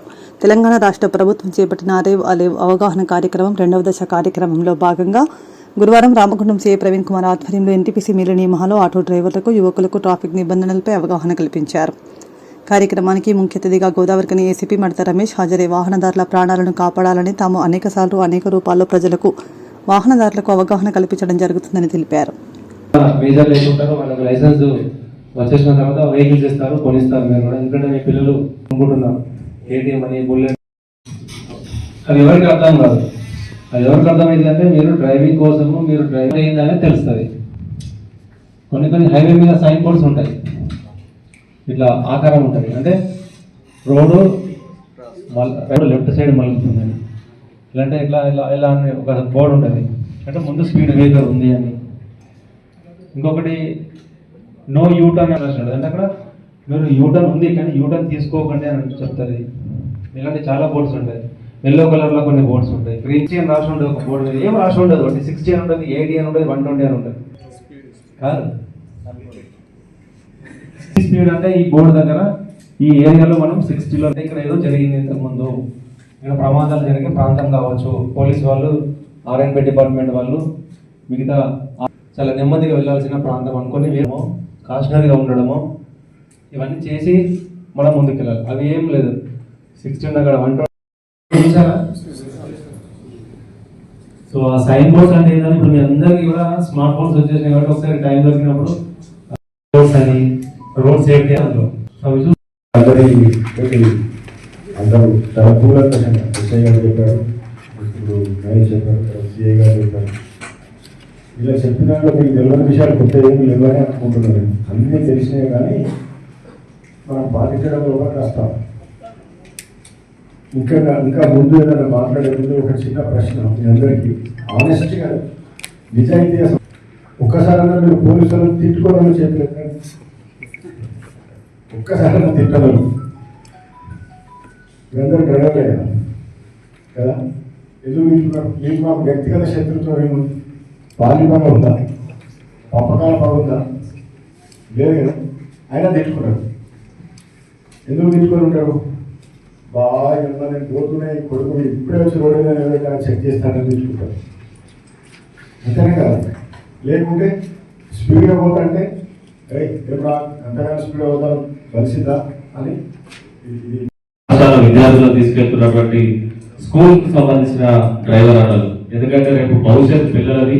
అటువంటి పిల్లలను తీసుకెళ్తున్నటువంటి డ్రైవర్ అన్నలు ఎందుకంటే తల్లిదండ్రులు వాళ్ళు ఎంతో వాళ్ళ ఉజ్వల భవిష్యత్ కోసం 10 కిలోమీటర్లు 20 కిలోమీటర్ల దూరం ఉన్నా కూడా వాళ్ళు ఒక అపారమైన నమ్మకంతో డ్రైవర్ల చేతిలో పెట్టి పంపిస్తారు. కాబట్టి ఆ వాహనం నడిపేటువంటి డ్రైవర్ కనుక ఏ చిన్న పొరపాటు చేసినా కుటుంబం మొత్తం రోడ్డు మీద పడేటువంటి ఆ సందర్భం ఉంటుంది. కాబట్టి వాళ్ళందరికీ కూడా అవేర్నెస్ చేయాలి, అవగాహన కల్పించాలని మన తెలంగాణ రాష్ట్ర ప్రభుత్వ పోలీస్ శాఖ వారు ఎందుకనంటే యాక్సిడెంట్ అయినప్పుడు ఫిర్యాదు ఇస్తే ఎఫ్ఐఆర్ చేయడం, లేకపోతే ఇక్కడ ప్రాబ్లం ఉంది అన్నప్పుడు వాళ్ళ డ్యూటీ వాళ్ళు చేయడం కాకుండా అవేర్నెస్ కల్పించి అవగాహన కల్పిస్తే సమాజంలో కొంత మార్పు వస్తుందని ఒక మహోన్నతమైన లక్ష్యంతో ఇది వాస్తవంగా వాళ్ళ పోలీస్ డ్యూటీలో అదనమైనప్పటికీ కూడా వాళ్ళ సమయాన్ని వెచ్చించి మనలో ఒక మార్పు తీసుకురావడం కోసం చేస్తున్నందుకు నిజంగా పోలీస్ శాఖ వారికి హృదయపూర్వకంగా ధన్యవాదాలు తెలియజేస్తా ఉన్నాను. అదేవిధంగా ఒకటే మాట ఏంటంటే మనం ఎవరైనా ఇంటికి వెళ్తే కుక్కలు ఉన్నాయి జాగ్రత్త అని ఒక బోర్డు ఉంటే మనం 2 నిమిషాలు ఆలోచిస్తాం లోపల పోతే కుక్క కరుస్తుందేమో అని. కానీ రోడ్డు మీద పోతున్నప్పుడు ఇంతకుముందు సీఏ గారు చెప్పినప్పుడు అనేక హెచ్చరిక బోర్డులు ఉంటాయి కానీ మనం భయపడం. ఎందుకంటే మనం నడుపుతున్నటువంటి సందర్భంలో పక్కపొంటి అంటే నేను కూడా జనరల్ గా సెల్ఫ్ డ్రైవింగ్ లో వెళ్ళినప్పుడు కూడా పక్కపొంటి కొంచెం స్పీడ్ పోతే వారికి మనకు సంబంధం ఉండదు. కానీ ఏదో చిన్న ఈగో ఫీలింగ్ వారిట్లో క్రాస్ చేస్తాడు మనం కూడా ఒకటి పడేద్దాం అనే కాన్సెప్ట్ లా కొన్ని సందర్భాల్లో పోతా ఉంటాం. కానీ యాక్సిడెంట్ అనేది ప్రమాదం అనేది జరిగితే ఒక మనిషి కనుక చనిపోతే ఆ కుటుంబం మొత్తం అంటే రాబోయే భవిష్యత్తు మొత్తం రోడ్డు మీద పడిపోయేటువంటి సందర్భం మనం చూస్తా ఉన్నాం. అనేక యాక్సిడెంట్ లో కూడా ఎన్టీపీసీలో పనిచేసే కార్మికులు కావచ్చు, దూర ప్రాంతాల నుంచి వచ్చే వాళ్ళు కావచ్చు, మన రోడ్ల మీద కూడా అనేకమైనటువంటి యాక్సిడెంట్లు జరుగుతూ ఉన్నాయి. పోలీస్ శాఖ వారు చెప్తా ఉన్నాం. దానికి ప్రత్యక్షంగా కూడా మా అంతర్గత ప్రాంతంలో కానీ మిగతా సందర్భాల్లో యాక్సిడెంట్ అయినప్పుడు కాంపెన్సేషన్ కోసం కొట్లాడేటువంటి సందర్భాలను కూడా చూస్తూ ఉంటాం. ముఖ్యంగా ఏంటంటే కొంతమంది మనం ప్రజాప్రతినిధులు కావచ్చు, లేకపోతే పాత్రికేయులు కావచ్చు, పోలీస్ శాఖతో సంబంధం ఉన్న అడ్వకేట్లు కావచ్చు, ఎవరైనా కూడా కొన్ని ఫోన్ కాల్స్ వస్తూ ఉంటాయి. డ్రంక్ అండ్ డ్రైవ్ లో దొరికి ఊరిన తర్వాత ఫోన్ చేస్తారు.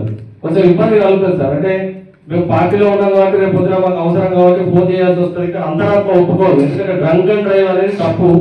ఆ డ్రంక్ అండ్ డ్రైవ్ చేయడం వల్ల ప్రమాదాలు జరుగుతాయని తెలుసు. అందులో మన సోదరుడు మన దగ్గరలో మన ఎవరిలో ఫోన్ చేస్తే అరే నువ్వేం లీడర్ అన్నది ఇది కూడా ఇడిపోయావా అని చెప్పి మాట్లాడతారు. కానీ అది పెట్టింది రూల్ పెట్టిందే మన కోసం. కానీ చెప్పకపోతే వాళ్ళు బాధపడతారు, చెప్తే అధికారులు ఇబ్బంది ఫీల్ అవుతారు. కాబట్టి ఒకవేళ మనకు సరే మనం అది వ్యసనం కాకపోవచ్చు, మన ఎంజాయ్మెంట్ కోసమో మానసిక ఉల్లాసం కోసమో మనం రిలాక్స్ కావడం కోసం చేసేటువంటి ఏదైతే ఉందో అది ఇంట్లో ఉన్నప్పుడు మనం డ్యూటీలో లేనప్పుడు చేస్తే బాగుంటుంది. మనం ఆన్ రోడ్ ఉన్నప్పుడు అది చేయకుండా మద్యపానానికి దూరంగా ఉంటే మనం మానసికంగా విచక్షణతో నడుపుతాం. ఒకవేళ మద్యపానం సేవించి ఉంటే విచక్షణ కోల్పోతాం. కాబట్టి ఆ గంట సేపు ఆనందం కోసం చూస్తే కుటుంబం ఒక 100 సంవత్సరాలు బాధపడేటువంటి సందర్భం. ఎందుకంటే ఎదిగిన పిల్లలు ఉంటారు, చదువుకునే పిల్లలు ఉంటారు, మన మీద ఆధారపడే కుటుంబాలు ఉంటాయి. మన చుట్టూ ఉన్నటువంటి మన బంధువులు బంధువులు మిత్రులు ఎంతో మంది కూడా మన మీద ఆధారపడి ఉంటారు. కాబట్టి ఈ 100 సంవత్సరాల జీవితాన్ని ఏదైనా ఇంతకుముందు వ్యవసాయ యుద్ధం కోసమో దేశం కోసమో లేకపోతే ఒక మంచి సామాజిక కార్యక్రమం కోసమో పెట్టాల్సిన దాన్ని అనవసరంగా చిన్న చిన్న పొరపాట్లతో రోడ్డు ప్రమాదాలకు గురై చనిపోయే ప్రమాదాలు ఎక్కువైతున్నటువంటి నేపథ్యంలో దీన్ని నివారించడానికి అవగాహన కల్పిస్తున్నట్టు ఇక్కడ ఒకటే చిన్న విషయం చెప్తే ఇక్కడ డ్రైవర్ వాళ్ళు ఎవరు కూడా మీరు చెప్పే ప్రతి విషయం ఇంపాక్ట్ ఉంటుంది. ఒక కార్ డ్రైవర్ జర్నీ చేస్తుంటే అందులో కూర్చున్న కార్ డ్రైవర్ చెప్పే విషయాలను చాలా నిశ్చితంగా పరిశీలిస్తారు. అంటే ఒక పాత్రికేయ మిత్రులు ఇక్కడ జరుగుతున్నటువంటి విషయాన్ని సమాజానికి ఏ విధంగా అయితే మీడియా చూపిస్తుందో ఏ విధంగా చూపిస్తుందో డ్రైవర్ అన్నలు కూడా అంతే అవగాహన. కానీ రూల్స్ ఆఫ్ రెగ్యులేషన్స్ అతి ముఖ్యంగా డాక్యుమెంట్స్. అసలు డాక్యుమెంట్స్ ఎవరు కూడా కలిగి ఉండలేదు. ఒక సెకండ్ హ్యాండ్ బండి ఉన్న తర్వాత మీ పేరు మీదకి మార్చుకుంటారు. కొన్ని మీరు బండి అమ్మేసిన తర్వాత ఎదుటి వ్యక్తి దాని పేరు మీద మార్చుకున్నారా లేదని చెక్ చేసుకుంటారు. అవి ఎప్పుడు ప్రాబ్లం ఏంటంటే ఆ వ్యక్తి అతని పేరు మీద ట్రాన్స్ఫర్ చేసుకోకుండా అతన్ని పెట్టుకొని యాక్సిడెంట్ చేసినప్పుడు ఆర్సీ ప్రకారంగా మీరు ఓనర్ కాబట్టి మీరు బాధ్యత. కేసు చుట్టూ మీరు తిరుగుతారు, పోలీస్ స్టేషన్ చుట్టూ కోర్టు చుట్టూ తిరిగే బాధ్యత మీరు ఉంటుంది. సో అందుకే మీరు కొన్నా ఎదుటి వ్యక్తి అమ్మేసిన ఆ డాక్యుమెంట్స్ మార్కెట్ జరిగిందా లేదా అనేది ఒకసారి ఆర్టీఐ వెబ్సైట్లో చెక్ చేసుకోవాలి. కొనేటప్పుడు కూడా ఈ ఛాలెంజ్ ఏమైనా పెండింగ్ ఉన్నాయా, పాత పోలీస్ కేసెస్ ఏమైనా పెండింగ్ ఉన్నాయా, ఇవన్నీ చూసుకున్న తర్వాతనే అది ఒక సంబంధం లాంటిది. అది ఒక బండి కొంటున్నాం అవుతున్నాం అంటే ఒక పెళ్లి సంబంధం లాంటిది. మనం ఏం చేస్తాం, వెళ్ళి చూసి ఏం చదువుతుంది, వంట రాదా, ఎంత కట్నం ఇస్తుంది, ఇవన్నీ చేస్తుంటాం కదా. సో అంత ప్రక్రియ మన ఈ వెహికల్ దగ్గర కూడా మనం పెట్టుకుంటే చాలా బాగుంటుంది. కానీ మనం అది మర్చిపోయి ఏం చేస్తామండి, ఆ ఇంట్రెస్ట్ అంతా మనం మన ఫోన్ మీద పెడతాం. ఫోన్ కింద పడదనుకోండి, పగిలిపోయింది, ఖర్చుపోయింది, ఏం చేస్తాం మనం వెంటనే అదే బండి స్టార్ట్ చేయాలని చెప్పి ఫస్ట్ లక్ష్మీనగర్ పోతాము.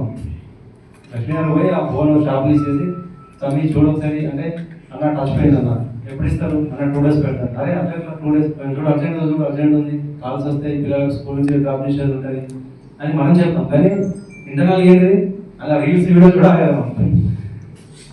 అర్జెంట్ చేయమని చెప్తాం. అంత అర్జెన్సీ అనేది మన వెహికల్ మీద కూడా పెట్టాలి. అందుకే దయచేసి నెలకు ఒకసారో 2 నెలలకు ఒకసారో దాంట్లో ఒక టైం వస్తుంది సర్వీసింగ్ చేయించాలనేది.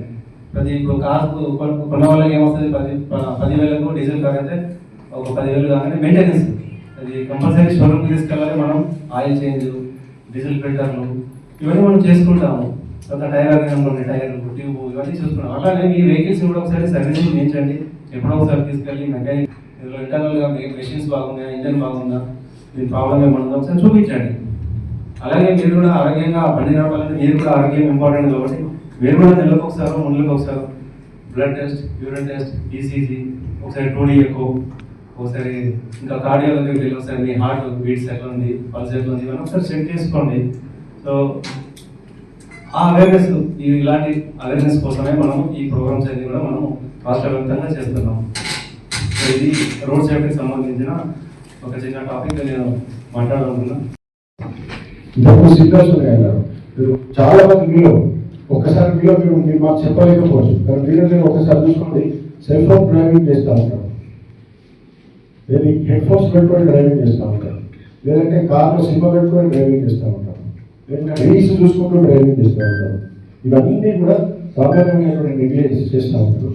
దీని ద్వారా ఈ యాక్సిడెంట్ జరిగే అవకాశం ఉంటుంది. దీని ద్వారా మనలో మనిషి సపోజ్ ఒక ట్యాక్సీ ఇంతకుముందు మిత్రులు చెప్పినట్టు ఒక కారు మాట్లాడుకుంటాం, ఒక పెళ్లికి పోవాలో, లేకపోతే ఫంక్షన్ పోవాలో, లేకపోతే ప్రోగ్రామ్కి పోవాలో కారు మాట్లాడుకుంటాం. ఏ భరోసాతో మాట్లాడుకుంటాం, డ్రైవర్ మీద ఎంత భరోసా, కార్లో కూర్చున్నా 5 6 ఎంత భరోసాతో కూర్చుంటాం, వీడు మన క్షేమంగా తీసుకొస్తారనేటువంటి భరోసాతో తీసుకొచ్చిస్తారు. భరోసా అదే కదా, అదే నమ్మకం కదా. చెప్తారు అడుగుతారు కూడా, మేము భయ పోతాం, తీసుకుపోగలుగుతాం, పడుకోగలుగుతాం, ఏం తీసుకుపోతాం అని చెప్పి. అయితే ఆయనలో ఉన్న అతి ఆత్మవిశ్వాసం 3 గంటలకు తెల్లవారుజామున 3 గంటలకు 4 గంటలకు నిద్ర వచ్చినప్పుడు, నిద్ర అనిపించినప్పుడు 1 గంట సేపు, ఒక అర్ధగంట సేపు లేట్ దాన్ని ఎవరైనా ఒక సాధ్యత గంట లేట్ దాన్ నెవర్ అంటే కనీసం లేట్గా పోయినా పర్లేదు. అసలే పోకుండా ఉండేదానికంటే లేట్గా పోవడం బెటర్ కదా. అసలే పోకుండా ఉండేదానికంటే లేట్గానే అంటే మనటువంటి ఆ చిన్న చిన్న విషయాల ద్వారా ఈ డ్రైవర్లు చేసేటువంటి చిన్న మిస్టేక్స్ వల్ల, లేకుంటే కార్లో నడుపు ఉడుకు కొని ఏం కాదు, మనం ఇక్కడికి అనుకోవాలి అక్కడికి అనుకోవాలంటే మనం చెప్తానే ఉంటాడు 100, 120, 130. ఆ రోడ్ కండిషన్ ఏంది, ఆ బస్సు కండిషన్ ఏంది, ఆ వెహికల్ కండిషన్ ఏంది చూసుకోవాలి. పక్కకు రాళ్ళు అంటే ఇట్లాంటి చిన్న చిన్న మైనర్ మిస్టేక్స్ చేయడం వల్ల రోడ్డు ప్రమాదాలు ఎక్కువగా అవుతున్నాయి మన ఇండియాలో. అదేవిధంగా డ్రైవింగ్కి సంబంధించిన వెలుగు ఇంకొకటి చిన్న చిన్న కక్కుర్తి పడడం. ఏది అంటే మీకు నచ్చని బాధ్యత. ఎందుకంటే పోలీస్ శాఖ ఏం చేస్తుందంటే మిమ్మల్ని కంట్రోల్లో పెడతారు. ఏ మనిషి కూడా ఇంకోరు తనని కంట్రోల్లో పెట్టాలని కోరుకోరు. మనం మన పిల్లలకి కంట్రోల్లో పెడితే ఏది ఊరికే రన్ చేస్తామని మీరు మన పిల్లలే అంటారు, అవునా కదా. అదేవిధంగా ఇప్పుడు ఈ ప్రోగ్రామ్ ముఖ్యంగా ఇంతకుముందు ఎస్ఐ గారు చెప్పారు, తర్వాత సిఐ గారు చెప్పారు, మిత్రులు చెప్పారు, మీకు అందరికీ స్మార్ట్ ఫోన్ ఉంది. ఒకసారి మీరు కొట్టి చూడండి. అసలు మీరు స్మార్ట్ ఫోన్ తీస్తే ఫస్ట్ చేయాలని ఇప్పుడు ఫోన్ తీయగానే మీకు వచ్చే వాట్సాప్ గ్రూపులలో ఇరాన్ మీద అమెరికా బాంబు వేసిందంటే దానికి చాలా ఇంట్రెస్టింగ్గా జరుగుతుంది. లేదు ఇంకా వేరే ఎక్కడ ఏదో జరిగిందంటే దానికి అక్కడక్కడ చూస్తారు. అంతేగాని ఎక్కడ ఒక చిన్న యాక్సిడెంట్ అయిందంటే ఎవరైనా చూస్తారు కదా, ఏదో అయిందంటే వాళ్ళు ఎవరో పోయి తీసేస్తారు. అదేవిధంగా ఇప్పుడు ఒక ప్రపంచ యుద్ధంలో జరిగేదానికంటే కూడా ఎక్కువగా రోజు 500 కావచ్చు, 1000 కావచ్చు, ప్రపంచ యుద్ధంలో జరిగేదానికంటే ఎక్కువగా రోడ్ యాక్సిడెంట్లో కూడా మన భారతదేశంలో కూడా రోడ్ యాక్సిడెంట్లో కూడా చనిపోతూ ఉన్నారు. ఆ చనిపోయే వాళ్ళలో కూడా ఎక్కువ ముఖ్య పాత్ర మేజర్ డ్రైవర్, ఆ తర్వాత మిగతా వాళ్ళు. సో దీన్ని ఈ రోడ్ యాక్సిడెంట్లను తగ్గించాలనేటువంటి ప్రతిష్టాత్మకమైన ఈ స్టడీ చేసిన తర్వాత పోలీస్ శాఖ తీసుకున్న బాధ్యత ఏంటంటే ఇది రోడ్ యాక్సిడెంట్లు ఎట్లా తగ్గించవచ్చు. మేజర్ స్టేక్ హోల్డర్స్ ఎవరు అంటే దాంట్లో ఎవరి పాత్ర ఎవరంటే ముఖ్యంగా డ్రైవర్లకి, తర్వాత పోలీసులు, మిగతా పబ్లిక్ అవేర్నెస్ తీసుకురావాలి. దీంట్లో భాగంగానే ఎరైవ్ అలైవ్, ఎరైవ్ అంటే ఇంగ్లీష్లో తెలుగు ఎరైవ్ అంటే చేరుకోండి, క్షేమంగా చేరుకోండి, జీవించి చేరుకోండి. అంటే మనం మీరందరూ కూడా మీరు కానీ మేము కానీ ఇంట్లో బయలుదేరి వచ్చినప్పుడు ఏమని చెప్పేస్తాం, క్షేమంగా పోయారని అంటాం కదా. ఒక కార్ డ్రైవర్ కావచ్చు, ఒక ఆటో డ్రైవర్ కావచ్చు, ఒక బస్ డ్రైవర్ కావచ్చు, ఒక ట్యాంకర్ డ్రైవర్ కావచ్చు, మేము కావచ్చు, మీరు కావచ్చు, ఎవరికైనా ఇంట్లో నుంచి బయలుదేరేటప్పుడు ఏ రకమైన ఆశతో, ఏ రకమైన ఉద్దేశంతో మనం ఇంట్లో నుంచి బయటకు వెళ్తాం, మళ్ళీ క్షేమంగా ఇంటికి చేరుకుంటామనేటువంటి అనే ఉద్దేశం, అనే ఆశ తప్ప ఎప్పుడు అట్టే పోతారని చెప్పేసి అనుకో. కానీ చాలా సందర్భాల చిన్న చిన్న నెగ్లిజెన్స్ వల్ల, చిన్న చిన్న అజాగ్రత్తల వల్ల డ్రైవర్లు కావచ్చు, ఒక డ్రైవర్దే తప్పని కూడా అనలేదు, ఎదురువాడు చేసే తప్పు కూడా ఉండొచ్చు. దానివల్ల ఒక మనిషి సడన్గా మన కుటుంబం నుంచి మాయమైపోతాడు. ఏ కుటుంబమైనా కావచ్చు, అది డ్రైవర్ చేసే చిన్న తప్పిదం కావచ్చు, లేకుంటే ఒక కుక్క కావచ్చు, లేకుంటే చిన్న రోడ్డు మీద బండి కావచ్చు, లేకుంటే ఒక చిన్న పిల్లవాడు రోడ్డు మీద ఒక కారు ఆటో స్పీడ్ పోతూ ఉంటారు, పోతుంటే సడన్గా పిల్లవాడు వచ్చేస్తారు. వాళ్ళు తప్పించే క్రమంలో కూడా ఆటో ట్రాక్టర్ కావచ్చు, కారు ఇవన్నీ అంటే దేన్ని కూడా ఎక్కడ కూడా మనం పూర్తి స్థాయిలో అనాలిసిస్ చేసుకోవాలి. ఎవరిని నిందించలేదు. ఎవరిని నిందించాలి అంటే డ్రైవర్లను మనకు ఒకసారి ఆత్మవిమర్శ చేసుకోవాలి. మనం పోయే స్పీడ్ ఎంత, మనకున్న రోడ్ కండిషన్ ఏంటి. కొత్తగూడెంలో జరిగిన సమావేశంలో గోదావరి లోయ బొగ్గుగని కార్మిక సంఘం గౌరవ అధ్యక్షులు సాదినేని వెంకటేశ్వరరావు సింగరేణి సంస్థ మనుగడ ప్రమాదంలో ఉందని అన్నారు. అపారమైన బొగ్గు నిల్వలు ఉన్నప్పటికీ కొత్త గనులు ప్రారంభించకపోవడం, గనుల అమ్మకాల విధానాలు కార్మికుల ఉద్యోగ భద్రతకు ముప్పు కలిగిస్తున్నాయని విమర్శించారు. యాజమాన్యం కార్మికుల సమస్యను పరిష్కరించకుండా ఒత్తిడి పెంచుతోందని, భద్రతా ప్రమాణాలను విస్మరిస్తోందని ఆరోపించారు. కార్మికుల హక్కులు, సింగరేణి భవిష్యత్ రక్షణ కోసం అన్ని సంఘాలు ఐక్యంగా బలమైన ఉద్యమాన్ని నిర్మించాలని పిలుపునిచ్చారు. సింగరేణి భవిష్యత్తు అంధకారంగా మారుస్తున్న పాలక వర్గాలకు వ్యతిరేకంగా ఉద్యమాలు చేయాల్సిన అవసరం ఉంది. సింగరేణికి 50,000 కోట్ల రూపాయలు అప్పు ఉంది గవర్నమెంట్, ఎలక్ట్రిసిటీ బోర్డు. అలానే సింగరేణి టెండర్లు వాడాలనే పేరుతోటి వాటిని లేకుండా మన సింగరేణికి రాకుండా బావులు ప్రైవేట్ వాళ్ళకి ఇవ్వడానికి ప్రయత్నం జరుగుతూ ఉంది. అసలు యాక్సెప్ట్ చేశారు. ఓపెన్ కాస్ట్ల పేరుతోటి ఇప్పటికే అవుట్సోర్సింగ్ పేరుతోటి ఓపెన్ కాస్ట్ అన్ని ప్రైవేట్ వాళ్ళకి ఇవ్వబడ్డాయి. కానీ అండర్ గ్రౌండ్లో ఉన్న బొగ్గు తీయడానికి నిరాకరిస్తున్నారు. లాభాలతో నడుస్తున్న సింగరేణి భవిష్యత్తే అంధకారంగా మారుతూ ఉంది. కార్మికుల సంఖ్య కుదిస్తూ ఉంది. అవుట్సోర్సింగ్ కార్మికుల సంఖ్య కొంచెం ఉన్న వాళ్ళు కూడా ఏ భద్రత లేని పరిస్థితి. ఈ స్థితిలో గెలిచిన యూనియన్ తోటి కూడా మేనేజ్మెంట్ ఏ ఒప్పందాలు చేయని పరిస్థితి ఉంది. అందుకే ఇవాళ గెలిచిన యూనియనే ఈ సమస్యల మీద ఆందోళన చేయడానికి పూనుకుంది, జాతర చేస్తూ ఉంది. మంచిది, సంతోషం. ఆ జాతర చేస్తున్నందుకు అభినందనలే. కానీ ఈ జాతర ఒక్కరు చేస్తే సాధ్యం కాదు, ఒక్కరితోటి సమస్యలు పరిష్కారం కావు. ఈ సమస్యలు పరిష్కారం కావాలంటే మన అందరం కలిసి, సింగరేణిలో కలిసి వచ్చే శక్తులన్నీ కలిసి, యాజమాన్య ప్రభుత్వాలకు వ్యతిరేకంగా నిలబడగలిగే శక్తులన్నిటితోటి కలిసి ఆందోళన చేస్తేనే సింగరేణి బతికించుకోగలుగుతాం. సింగరేణి బతకాలని కోరుకునే మొత్తం కార్మిక వర్గంతో, కార్మిక శ్రేయోభిలాషంతో, అందరితోటి ఈ ప్రాంత ప్రజలందరి మద్దతుతోటి ఒక ప్రజా ఉద్యమాన్ని నిర్మిస్తే ఈ సింగరేణి మనుగడ సాగిస్తాయి. లేకపోతే సింగరేణి మనుగడ ఉండని పరిస్థితుంది. అందుకే ఏఐటీసీ జాతాన్ని అభినందిస్తూనే ఏఐటీసీకి ఇప్పటికైనా వెంటనే అందరితోటి కలిసి పనిచేయాల్సిన బాధ్యత తీసుకోవాల్సిందిగా విజ్ఞప్తి చేస్తాం. ఇంతటితో వార్తలు సమాప్తం. నమస్కారం.